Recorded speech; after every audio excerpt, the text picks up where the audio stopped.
Good morning. എല്ലാവർക്കും സുഖമല്ലേ?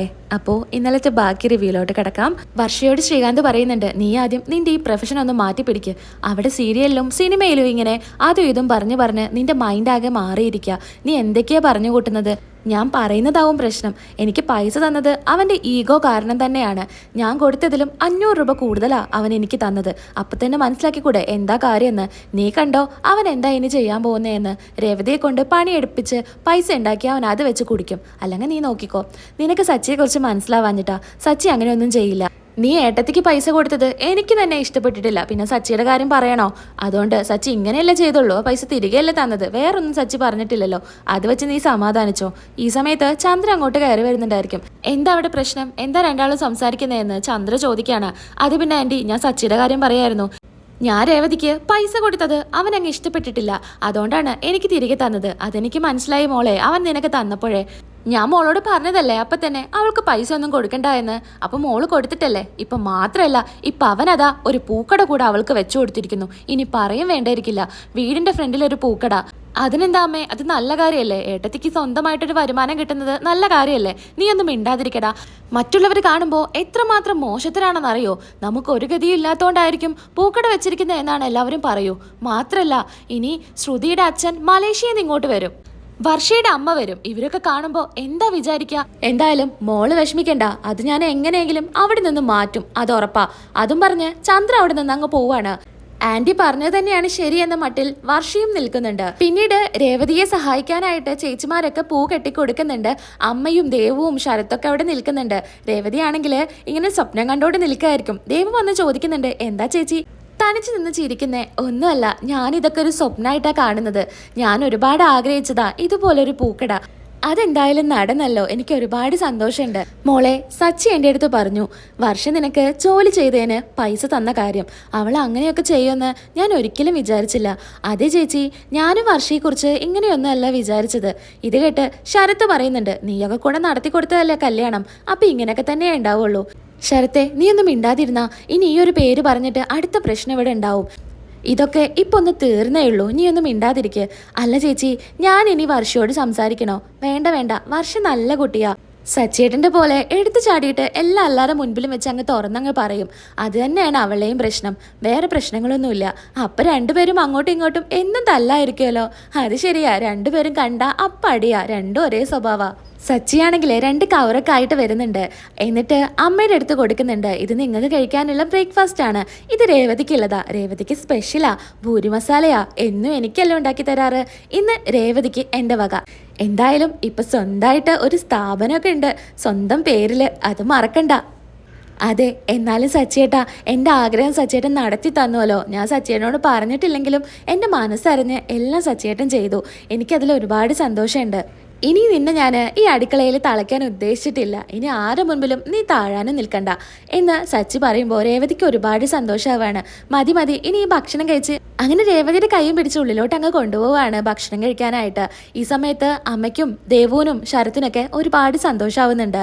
പിന്നീട് കാണിക്കുന്നത് പൂക്കടയുടെ ആദ്യത്തെ ദിവസം തന്നെ രേവതിക്ക് ഒരുപാട് ലാഭം കിട്ടുന്നുണ്ട്. പൈസയൊക്കെ കണക്ക് കൂട്ടുന്നുണ്ട്. സച്ചിയേട്ടാ, ഇതിലൊരു 150 രൂപയുടെ കുറവുണ്ടല്ലോ, അതെവിടെ പോയി? ഞാൻ എണ്ണിയപ്പോൾ കറക്റ്റ് ആയിട്ടുണ്ടല്ലോ. അത് സച്ചിയേട്ടൻ കാൽക്കുലേറ്ററിൽ കൂട്ടിയ കാരണമായിരിക്കും. ഞാൻ എണ്ണിയപ്പോൾ കറക്റ്റ് ആയിരുന്നു. പിന്നെ കാൽക്കുലേറ്റർ തെറ്റിയൊന്നുമില്ല. അപ്പം എന്താ ഞാൻ എണ്ണിയപ്പോൾ തെറ്റിയെന്നാണോ പറയുന്നത്?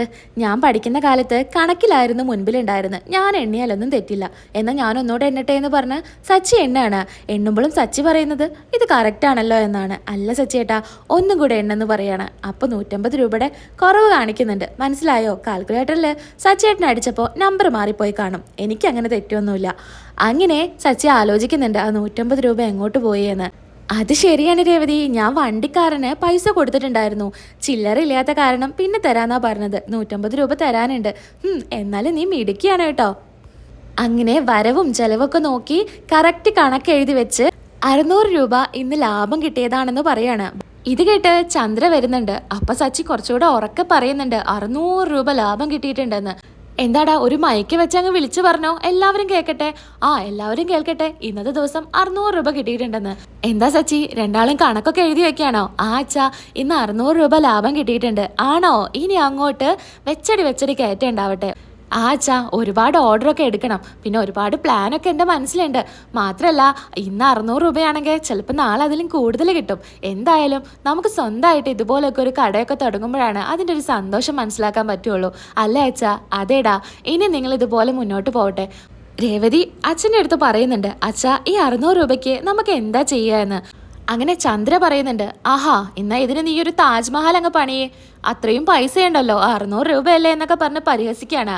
അങ്ങനെ സച്ചി പറയുന്നുണ്ട്, എൻ്റെ 600 രൂപയ്ക്ക് വിലയൊന്നുമില്ലേ, നല്ല പോലെ അധ്വാനിച്ചുണ്ടാക്കിയ പൈസയാണ്, വെറുതെ കിട്ടിയ പൈസ ഒന്നും അല്ലല്ലോ. ഇത് കേട്ട് രവിയും പറയുന്നുണ്ട്, അതെ നീ എന്തിനാ ഇങ്ങനെയൊക്കെ പുച്ഛിക്കുന്നത്, 600 രൂപ അവർ കഷ്ടപ്പെട്ട് ജോലി ചെയ്തുണ്ടാക്കിയ പൈസ.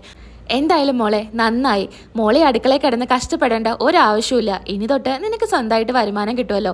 നേരെ ഒരുപാടായില്ലേ, ഇനി നിങ്ങൾ പോയിട്ട് കിടന്നോ. അച്ഛാ ഈ ലാഭം കിട്ടിയ പൈസ ഓർത്ത് എനിക്കിന്ന് ഉറക്കവും വരില്ല. അല്ല സച്ചേട്ടാ, രാവിലെ നേരത്തെ എണീക്കാനുള്ളതല്ലേ, എന്തിനാ നേരത്തെ എണീക്കുന്നത്? ഒരു 3:30 ആവുമ്പോ പൂവ് എടുക്കാൻ പോവണ്ടേ? പൂവ് എടുക്കാനോ 3:30 ആവുമ്പോഴോ? അത്ര നേരത്തെ പോണോ? പിന്നെ പൂക്കട മാത്രം ഉണ്ടായിട്ട് കാര്യമുണ്ടോ? അതിൽ പൂവും വേണ്ടേ? അപ്പൊ നേരത്തെ പോയിട്ട് പൂവ് എടുക്കണം. അങ്ങനെ വേണമല്ലേ? അപ്പൊ സച്ചേട്ടൻ ഒരു 3 മണിയാകുമ്പോ എണീറ്റോ? നീ അല്ലേ പറഞ്ഞു 3:30 അല്ല, 3 മണിക്ക് എണീറ്റാലാണ് 3:30 ആകുമ്പോഴേക്ക് സച്ചേട്ടന് ഇറങ്ങാൻ പറ്റുള്ളൂ. എന്തായാലും നീ കൂടെ വരണം എൻ്റെ കൂടെ, നമുക്ക് രണ്ടുപേർക്കും ഒരുമിച്ച് പോയിട്ട് പൂവ് എടുക്കാം. എന്നാ നേരത്തെ കിടന്നോളൂ രണ്ടാളും എന്ന് പറഞ്ഞ് അച്ഛൻ പറഞ്ഞു വിടുന്നുണ്ട്. രേവതിക്കാണെങ്കിൽ ഓർഡറുകൾ വന്നുകൊണ്ടേ ഇരിക്കുകയാണ്. നാളത്തേക്ക് വേറെ മാല കെട്ടിക്കൊടുക്കാനുള്ള കാരണം രാത്രിയും രേവതി പൂ കെട്ടിക്കൊണ്ടേ ഇരിക്കുകയാണ്. സച്ചി ചോദിക്കുന്നുണ്ട്, നിനക്ക് രാവിലെ തൊട്ടേ ഇവിടെ പണിയാണ്, ഈ രാത്രി പോലും നീ പണിയെടുക്കാതെ ഇരിക്കുന്നില്ലല്ലോ. അത് പിന്നെ സച്ചി ഏട്ടാ, എനിക്ക് നാളെ ഒരു ഓർഡർ ഉണ്ടായിരുന്നു, അപ്പോൾ അത് ഇന്ന് കെട്ടി വെക്കണ്ടേ, അതുകൊണ്ടാണ്. കഴിഞ്ഞു എന്ന് പറഞ്ഞ് രേവതി പൂവെല്ലാം എടുത്ത് എണീറ്റ് മാറ്റി വെക്കുന്നുണ്ട്. ഇന്നലെ ഈ നേരത്ത് എൻ്റെ മനസ്സിൽ ഒരുപാട് സങ്കടമായിരുന്നു, എന്നെക്കൊണ്ട് ഒന്നും സാധിക്കില്ല, എനിക്ക് എന്നോട് തന്നെ ദേഷ്യമായിരുന്നു. പക്ഷേ ഇന്നിപ്പോൾ ഞാൻ ഒരുപാട് സന്തോഷിക്കുന്നുണ്ട്, എനിക്കും എന്തെങ്കിലുമൊക്കെ ചെയ്യാൻ സാധിക്കുമെന്ന് എനിക്ക് തോന്നി തുടങ്ങിയിട്ടുണ്ട്. എന്നാലും നമുക്ക് പൂക്കടയിൽ നിന്ന് അത്യാവശ്യം ലാഭമൊക്കെ കിട്ടുന്നുണ്ട്. പിന്നെ സച്ചിയേട്ടാ, ഈ ഭാഗത്ത് നമ്മുടെ പൂക്കട മാത്രമേ ഉള്ളൂ, ഇവിടുന്ന് പൂ മേടിക്കാനായിട്ട് ചന്തയിലോട്ട് അങ്ങ് പോകണം. അതുകൊണ്ട് ആരും അങ്ങനെ പൂക്കളൊന്നും പോയി മേടിക്കില്ല. ഇപ്പം ഇവിടെ കടയുള്ള കാരണം എല്ലാവരും നമ്മുടെ കയ്യിൽ നിന്ന് വാങ്ങിക്കും. അത് ഞാൻ എന്തായാലും ഓർത്തിട്ടില്ല. ഇത്ര നാൾ ഞാൻ ഇവിടെ താമസിച്ചിട്ടും ഇവിടെ ഒരു പൂക്കട ഇല്ല എന്നുള്ള കാര്യം ഞാൻ ഓർത്തിട്ടേ ഉണ്ടായിരുന്നില്ല. അപ്പം നമുക്ക് ഒരുപാട് ഓർഡറൊക്കെ കിട്ടുമല്ലേ? എനിക്ക് ഒരുപാട് പ്ലാൻ ഉണ്ട്. എന്ത് പ്ലാനാ സച്ചിയേട്ടാ? അത് പിന്നെ നമുക്ക് ഇനിയും കടകൾ തുടങ്ങണം, കുറച്ച് മാറി അങ്ങോട്ടൊക്കെ കുറച്ച് കടകൾ തുടങ്ങണം. മാത്രമല്ല അവിടെയൊക്കെ ജോലിക്കാരെയും വെക്കണം. ഇപ്പം ഇതാ ഈ കടയിൽ പോലും നമുക്കൊരു ജോലിക്കാരിയെ വെച്ചാലോ? എന്തിനാ സച്ചിയേട്ടാ? അല്ല, നിനക്കിങ്ങനെ എപ്പോഴും ഇങ്ങനെ ജോലി ചെയ്തുകൊണ്ടേ ഇരിക്കണ്ടേ? വീട്ടിലെ ജോലിയും ചെയ്യണം, കടയിലെ ജോലിയും ചെയ്യണം, എല്ലാം കൂടെ നിനക്ക് താങ്ങില്ല. അതുകൊണ്ട് ഒരു ജോലിക്കാരിയെ വെക്കാം. അതിൻ്റെ ആവശ്യമൊന്നുമില്ല സച്ചിയേട്ടാ, ഒരുപാട് കഷ്ടപ്പെട്ടാലേ നമുക്ക് നല്ല നിലയിൽ എത്താൻ പറ്റൂ. എൻ്റെ അച്ഛൻ തന്നെ പൂക്കടയും നടത്തിയിട്ടുണ്ടായിരുന്നു, കരിമ്പ് ജ്യൂസ് കടയും നടത്തിയിട്ടുണ്ടായിരുന്നു. അതുകൊണ്ട് എനിക്ക് കഷ്ടപ്പെടാൻ ഒരു മടിയില്ല, ഞാൻ കഷ്ടപ്പെട്ട് തന്നെ മുന്നോട്ട് പോയിക്കോളാം.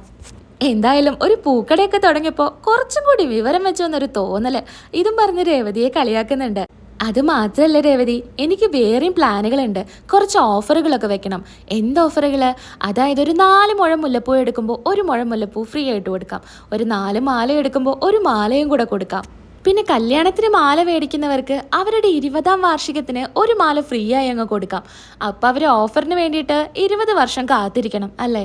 അതൊന്നും നമുക്കറിയേണ്ട ആവശ്യമില്ല, ഓഫർ എന്ന് മാത്രം അറിഞ്ഞാൽ മതി, അപ്പം തന്നെ ആൾക്കാർ വന്നോളും. എന്തായാലും കൊള്ളാം എന്ന് പറഞ്ഞ് രേവതി ചിരിക്കുന്നുണ്ട്. ഞാൻ എന്തായാലും കുളിച്ചിട്ട് വരാം എന്ന് പറഞ്ഞ് സച്ചി പോവാണ്. പെട്ടെന്ന് തന്നെ സച്ചിയെ പോയി അങ്ങ് കെട്ടിപ്പിടിക്കുന്നുണ്ട്. എനിക്ക് നാണം വരുന്നുണ്ട് രേവതി എന്ന് പറയാണ്. അതെന്താ ഇപ്പം അങ്ങനെ? അല്ല, ഇപ്പം കടയുടെ മുതലാളിയല്ലേ?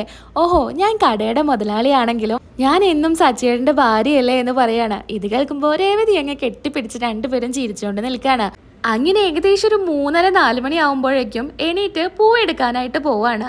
രേവതി പറയുന്നുണ്ട്, സച്ചിയേട്ടാ AC ഒന്ന് കുറയ്ക്ക്, നല്ല തണുപ്പ്. നല്ല തണുപ്പൊന്നുമില്ല, നിനക്ക് തോന്നുക. അല്ല സച്ചിയേട്ടാ, ഇന്ന് നല്ല തണുപ്പുണ്ട്, ആ AC ഒന്ന് ഓഫ് ചെയ്യേ.